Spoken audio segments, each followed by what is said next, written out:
Hello students, आपका स्वागत है। आज का हमारा टॉपिक है what is free fall. Free fall क्या चीज है, आइए इसको समझते हैं। एक एक्टिविटी है, मैंने बॉल को ऊपर की तरफ फेंका और मैंने ऑब्जर्व किया ये एक पॉइंट तक मैक्सिमम हाइट तक जाती है, रुक जाती है, फिर नीचे आना स्टार्ट कर देती है। ऐसी कौन सी फोर्स है जो इसको अपनी तरफ खींच रही है? ये है फोर्स ऑफ ग्रेविटेशन, जो अर्थ और बॉल के बीच में लग रही है और इसकी वजह से अर्थ उस ऑब्जेक्ट को या बॉल को अपनी तरफ खींच रही है।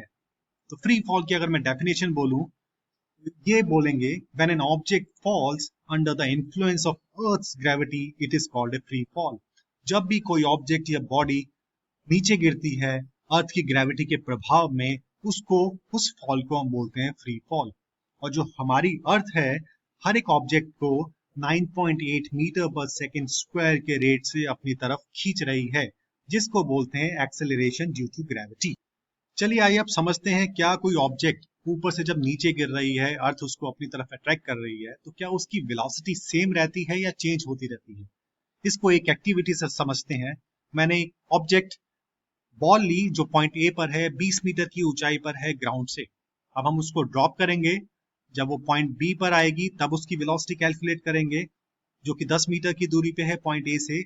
जब वो फाइनली ग्राउंड पे स्ट्राइक करेगी, जो कि इनिशियल पॉइंट ए से 20 मीटर की दूरी पे है, पॉइंट सी पे उसकी वेलोसिटी क्या होगी?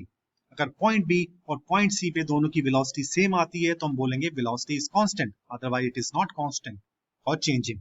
चलिए आइए अब ये एक स्ट्रेट लाइन मोशन है, तो हम जो हमारे पास स्ट्रेट लाइन मोशन की इक्वेशंस हैं तीन, उनमें से एक इक्वेशन हम लगा सकते हैं। अब मेरे पास तीन वेरिएबल्स हैं, जिसमें पहला variable initial velocity, point A पे इनिशियल वेलोसिटी 0 है। बी पर इसकी डिस्प्लेसमेंट 10 मीटर हो जाती है, दूसरा वेरिएबल। और जिस रेट से ये नीचे आ रहा है, यानी कि g acceleration due to gravity, 9.8 metre per second square, तीसरा वेरिएबल मुझे पता है। अब मैं 9.8 की जगह 10 मीटर पर सेकंड स्क्वायर ले रहा हूं ताकि मेरी कैलकुलेशन आसान हो जाए। अब मैं इसको, जो मेरे पास तीसरी इक्वेशन है स्ट्रेट लाइन मोशन की, that is v square minus u square is equal to 2gs, उसमें पुट करूंगा तो मेरी वेलोसिटी एट पॉइंट बी आ जाएगी 10√2 मीटर पर सेकेंड। अब √2 की वैल्यू मैं पुट करता हूं 1.414, जिस पुट करने के बाद वेलोसिटी एट बी आ जाएगी 14.14 मीटर पर सेकेंड। सिमिलरली उसी इक्वेशन से हम वेलोसिटी एट पॉइंट सी निकालेंगे, तो हमारी वेलोसिटी पॉइंट सी पे आ जाएगी 20 मीटर पर सेकेंड। तो हमने देखा बी पर 14.14 और सी पर 20 मीटर पर सेकेंड। तो इसका मतलब जैसे जैसे ऑब्जेक्ट धरती के पास आती जाती है फ्री फॉल में, उसकी वेलोसिटी इंक्रीज होती जाती है। तो it is not a constant velocity, ये एक एक्सेलरेटेड मोशन है। किस एक्सेलरेशन धरती हर एक चीज को अपनी तरफ खींच रही है? 9.8 मीटर पर सेकेंड स्क्वायर के रेट से। चलिए आइए आगे बढ़ते हैं। एक एक्टिविटी और है जो मैं ये क्वेश्चन पूछना चाहता हूं, क्या दो ऑब्जेक्ट्स जिनका मास अलग अलग है, उनको अगर हम सेम हाइट से ड्रॉप करते हैं तो क्या उनका ग्राउंड पे स्ट्राइक करने का टाइम सेम होगा, सेम टाइम पे स्ट्राइक करेंगे? चलिए आइए इसको भी एक एक्टिविटी से समझते हैं।